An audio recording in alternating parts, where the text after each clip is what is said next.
An electric lock. Looks like it's controlled remotely.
A security computer.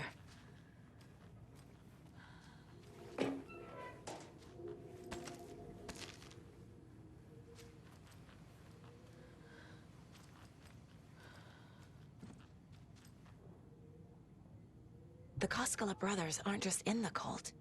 They're its damn leaders.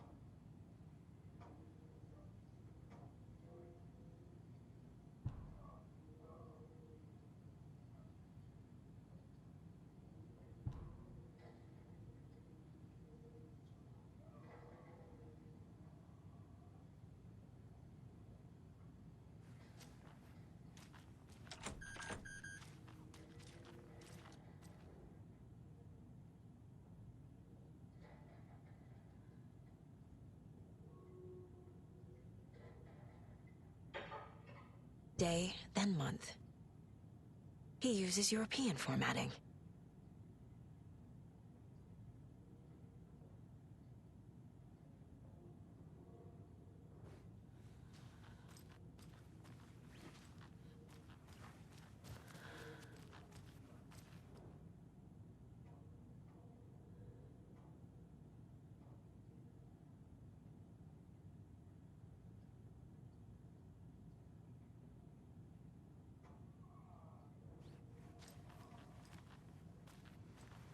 Needs a password.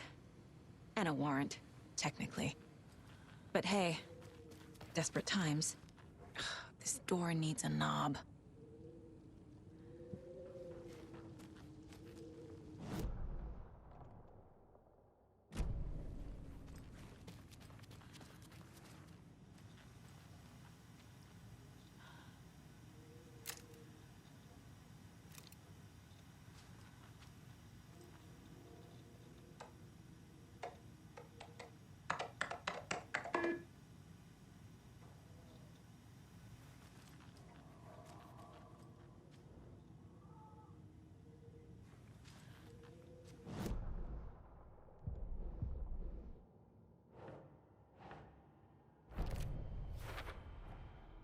Tor left the wellness center.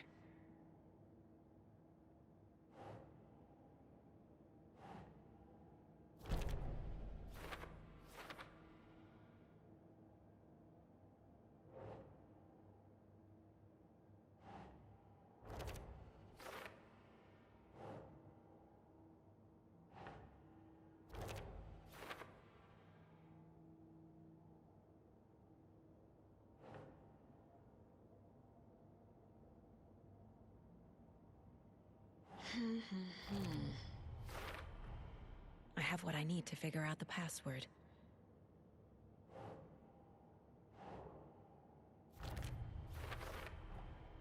computer controls the door that Tor went through.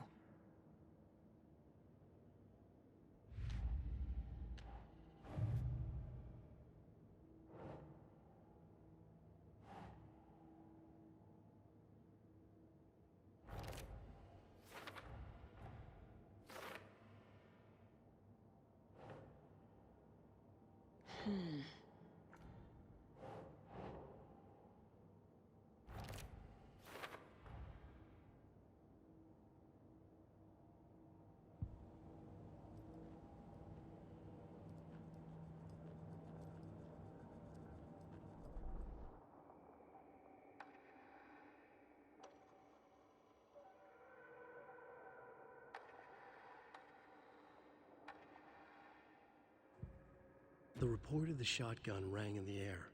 The enemy fell. Saga felt a surge of new energy. She'd been dead tired before, but was ready for more now. She would get through this. She continued on.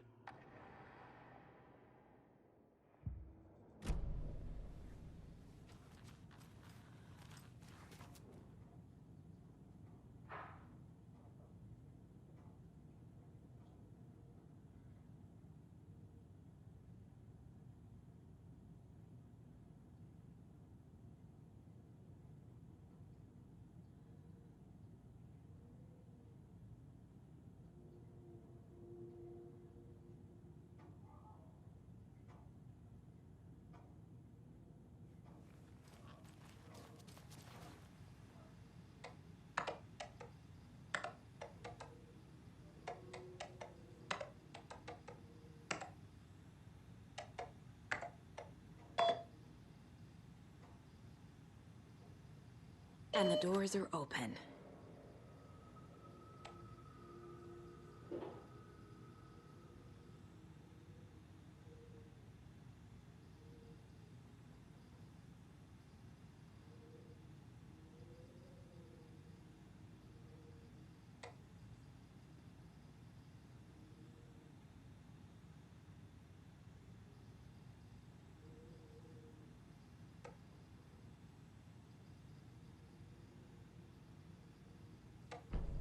There's Tor, and he's out of his mind. Need to get to him.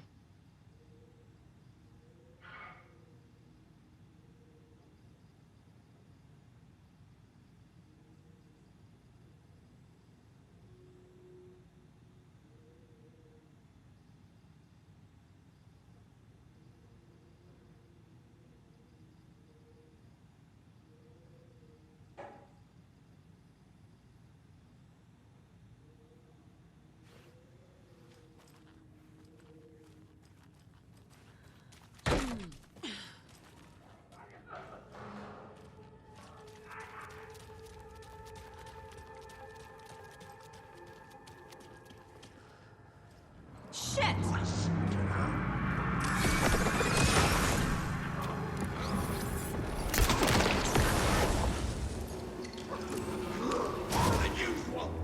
Fuck.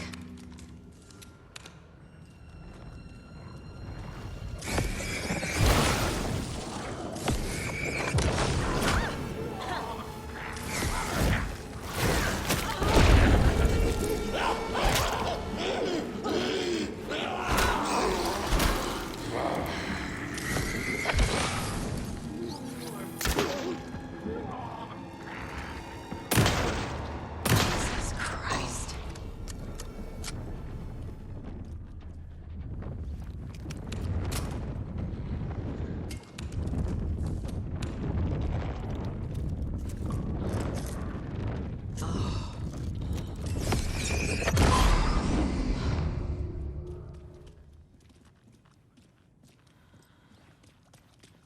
Need to catch up with Tor.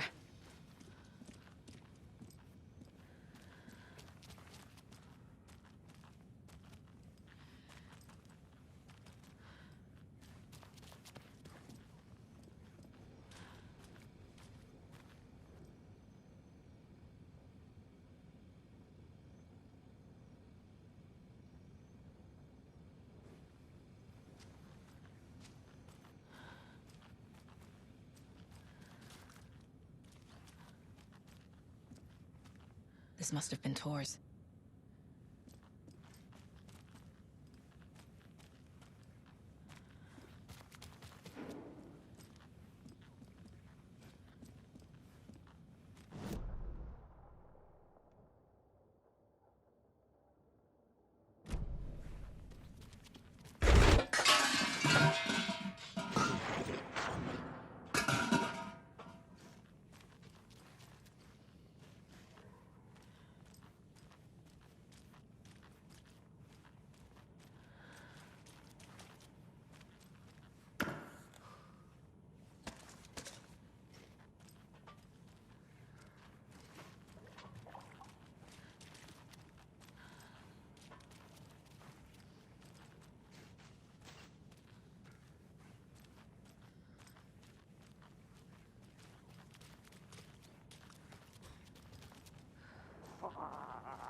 Ilmo was nervous.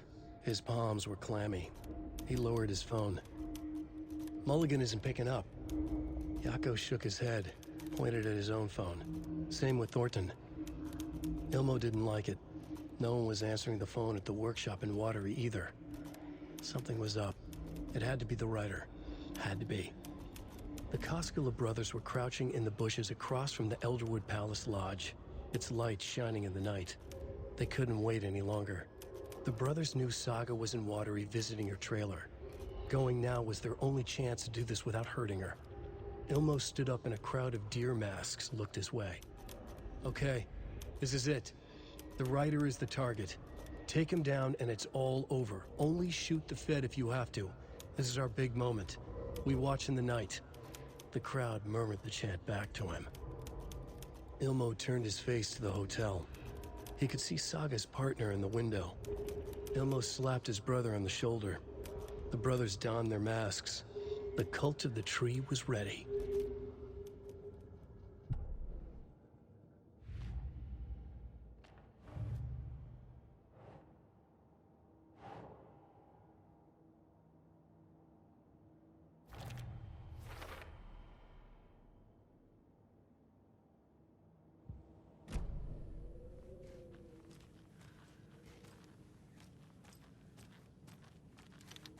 They're all so soft and sad.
Come out of here this minute!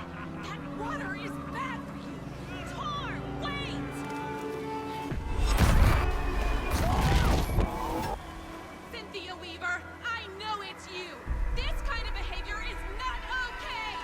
Let him go, Tor!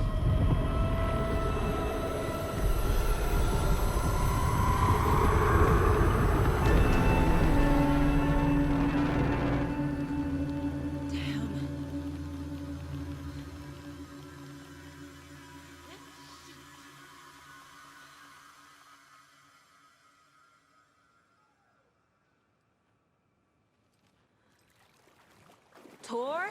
There's an overlap here. Did Cynthia pull Tor in?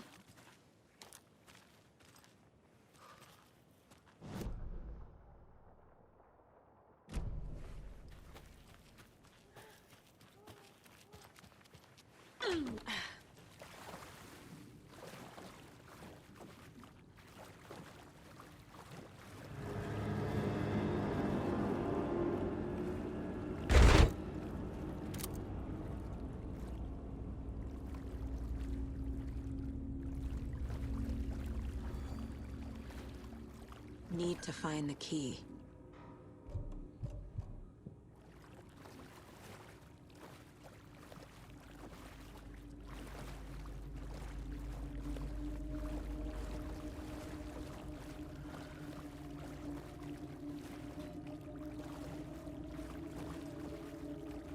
I can't force it open.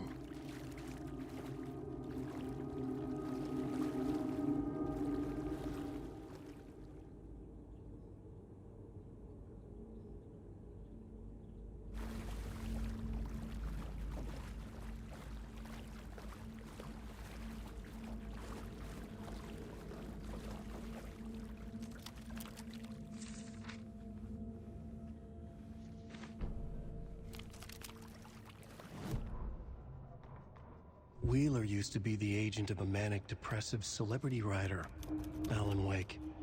Wake had various addictions on his back, an on-off death wish. Wheeler had seen a thing or two.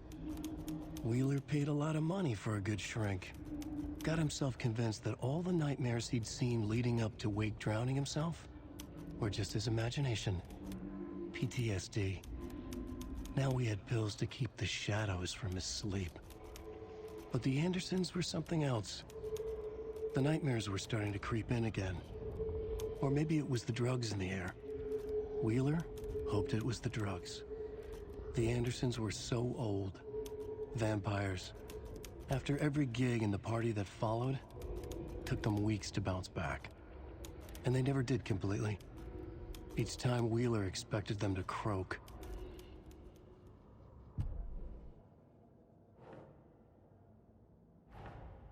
Tor disappeared into the pond.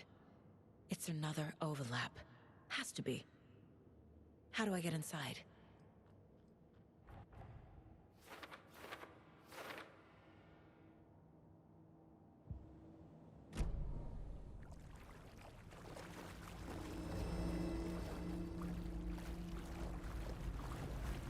Can't be opened on this side.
I can't get through this.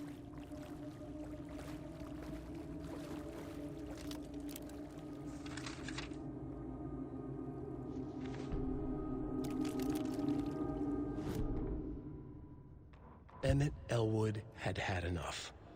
All his life he'd been surrounded by the same small-minded, impolite, ignorant people in town. Their endless gossip, their nose-picking, chewing food with their mouths open, not washing their hands after visiting the restroom, touching things, touching everything. The world was going to hell. He'd watched day after day how all the nice things in life in Bright Falls were spoiled and ruined forever. There would be a just and terrible reckoning. Emmett had imagined many times how he'd make them pay. He had lovingly tended his anger, made it grow hotter.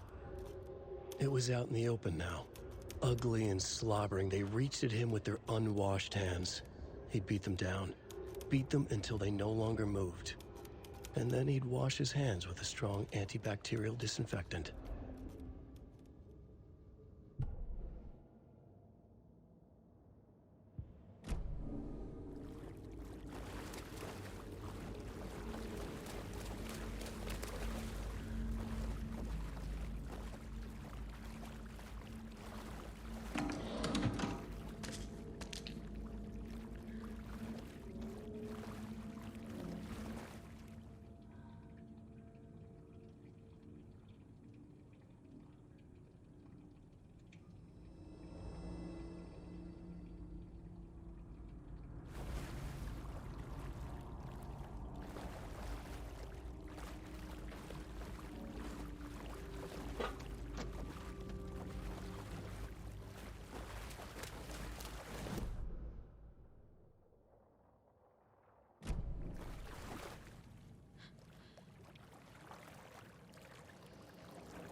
Is this something they watch on movie night?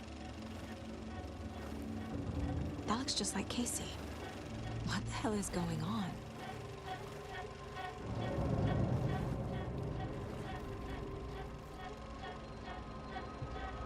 Thomas Zane looked just like Wake. Is this why Odin keeps calling him Tom?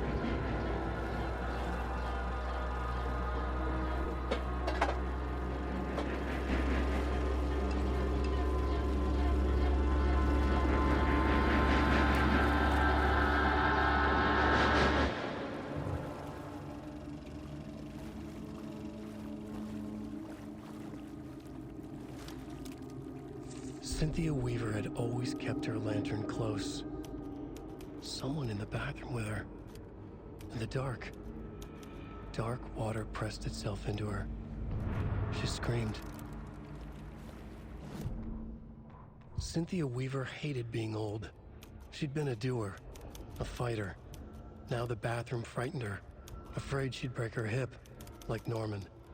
Cynthia had always kept her lantern close, to hold the darkness at bay. "Oh dear, my lantern. I think I've lost it," Cynthia said. "This will put a smile back on your face, my dear," a voice said. A man's voice.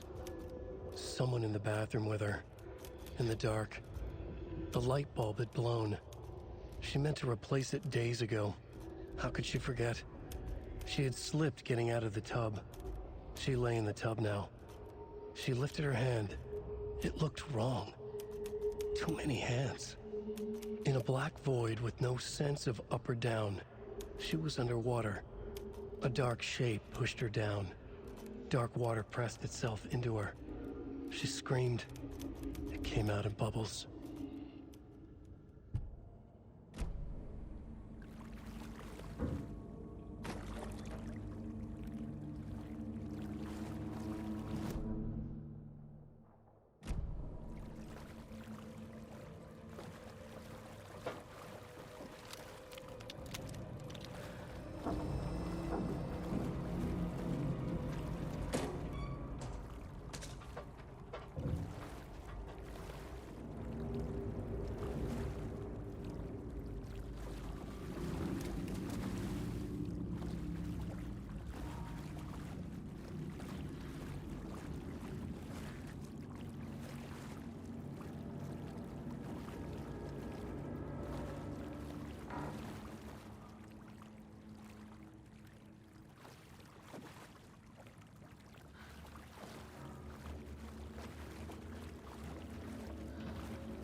A fuse.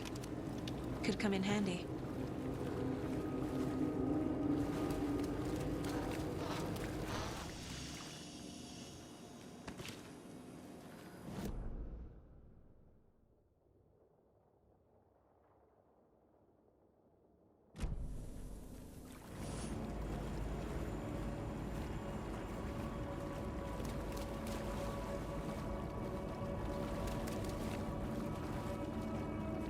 I don't have the key.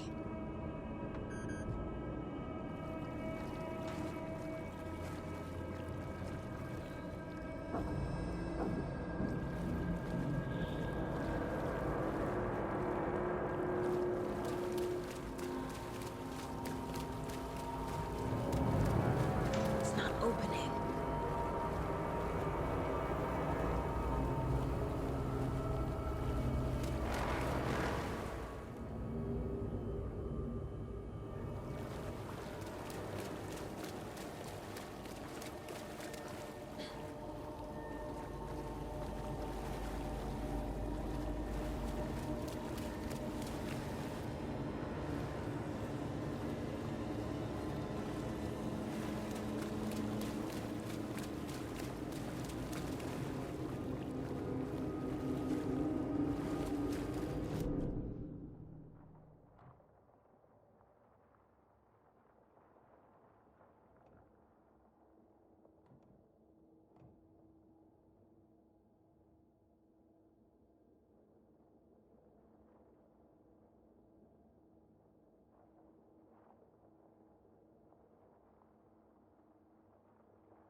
answers.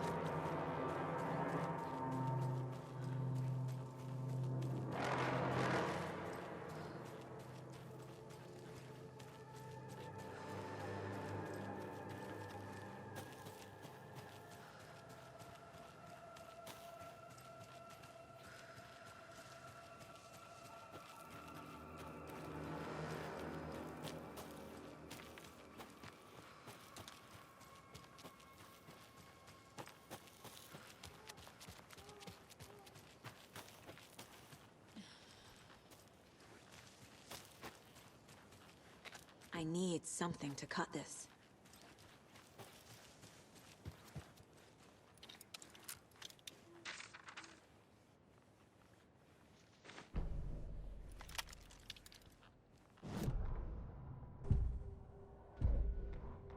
It's 1988, a face-off between deities on the rim of Cauldron Lake, high above its dark waters.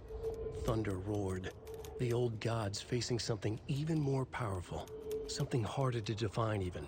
Or, changing the perspective, raving lunatics all, caught up in the frenzy of a shared delusion. The old gods, the corsairs of the Sea of Night, and the Dark One who yearned to stand in between, who had always stood in between, who would soon stand in between.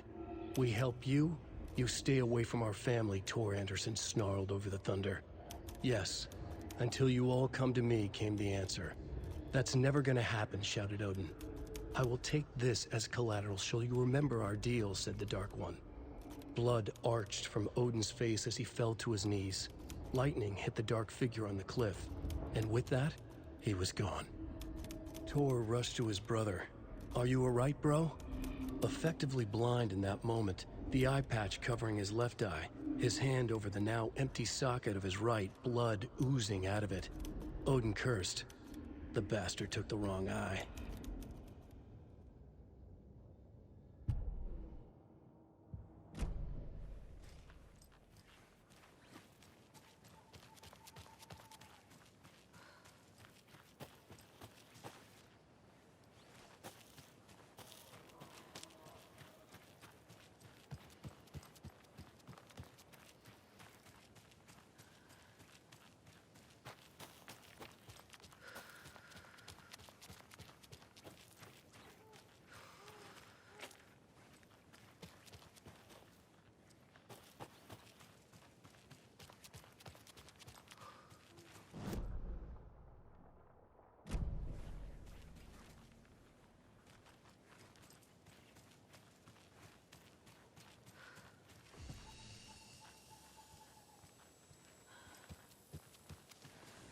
Can't open this with my bare hands.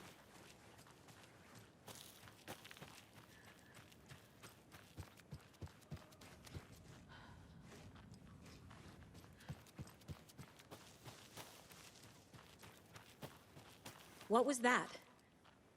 Where did Tor go? What on earth do you mean, Saga? Tor is resting in the wellness center. Remember? What? We both saw him go into the pond. Okay. Are you fucking with me, or is this the story again? Now. Let's cool it with the language. She's clearly lying to me. Why?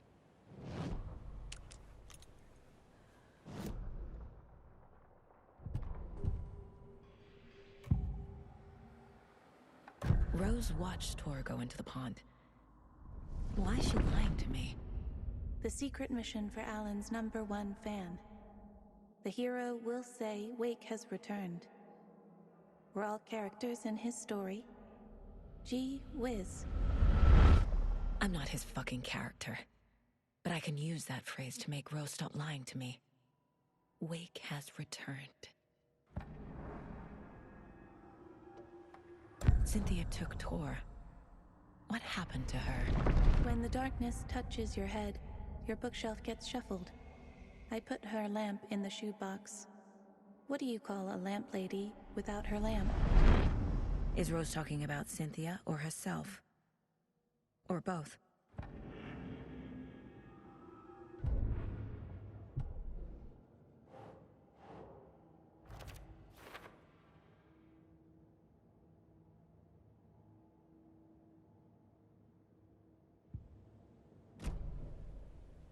Rose. Wake has returned. Oh my God. You're the hero! You're here to save Alan! I feel so silly for trying to keep you out of the wellness center. I locked Torringale in there after they lost it, and I didn't want you getting hurt. Before I forget, here's the page Wake told me to give you. Oh, and you'll need my keys to get around.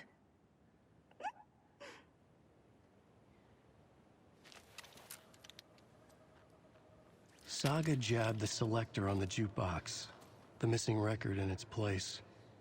Saga couldn't have found it without Odin's help. A light bloomed in through the garden window. The horror story beat me to Tor. I have to rescue him. Saga jabbed the selector on the jukebox, the missing record in its place. Saga couldn't have found it without Odin's help. Standing there, Saga felt exposed, expecting the shadows to come alive. The needle crackled on the vinyl. The song swelled. Odin had said it was written for her and her mother. Her grandfather's apology. The lamentation of an old man. His heart was broken, sinking into darkness. Odin had said that the song would be a way to know Tor, a way to find him. A light bloomed in through the garden window. That's where Tor had vanished into the pond. Saga knew what she had to do.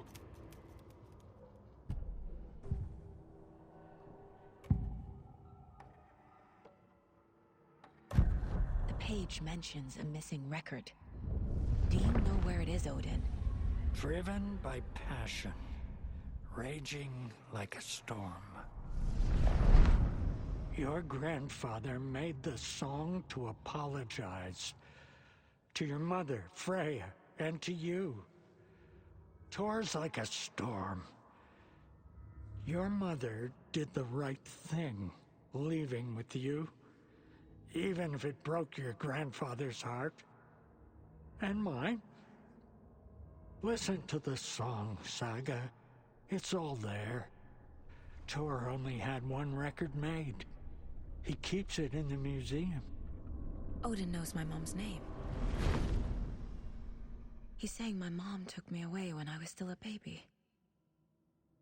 Plausible. Stay on task. The record is in the museum.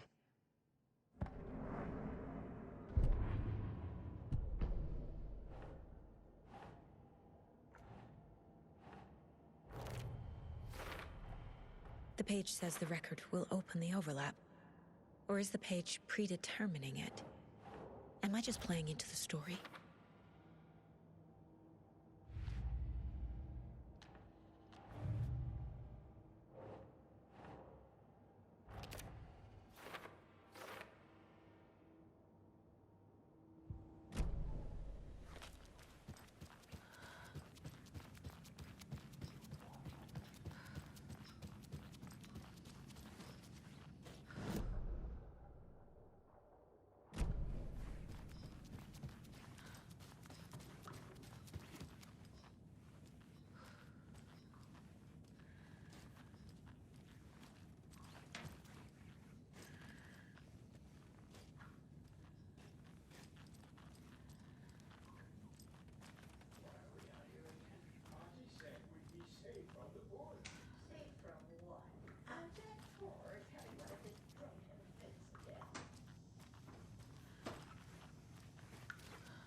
Hey, Saga! Welcome to the emergency muster point! You all should stay out here a while. Until it's safe. I'm happy to get out of that house. Isn't it strange that I've lived in Bright Falls my whole life, and I can't remember this building? The house has always been here, Norman. Remember when that poor Nora girl drowned in the bunker? Those Andersons got it so cheap because it's haunted. You get what you pay for. Is there anyone who didn't show up? A few. Artie, Gil, Cynthia. If they aren't here by now, then they aren't coming. It's important to be punctual. On that topic, I'd like to point out that our nightly decaf coffee service is almost half an hour behind schedule. Have any of you noticed anything odd about Ms. Weaver? Just that Tor won't leave the poor woman alone.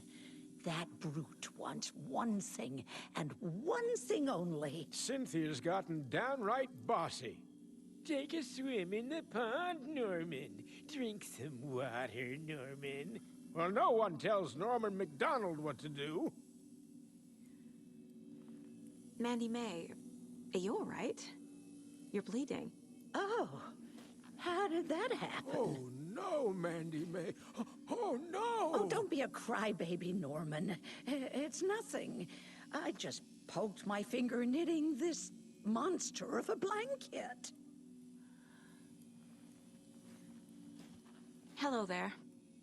Are you Pat Maine from the radio? That's me. And you're the federal agent everyone's been talking about.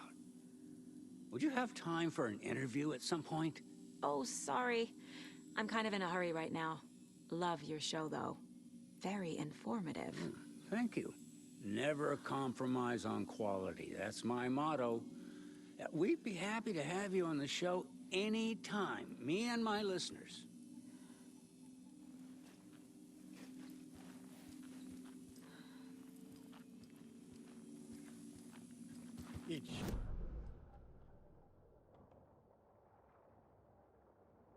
Don't go getting any ideas, Norman. This is the designated must.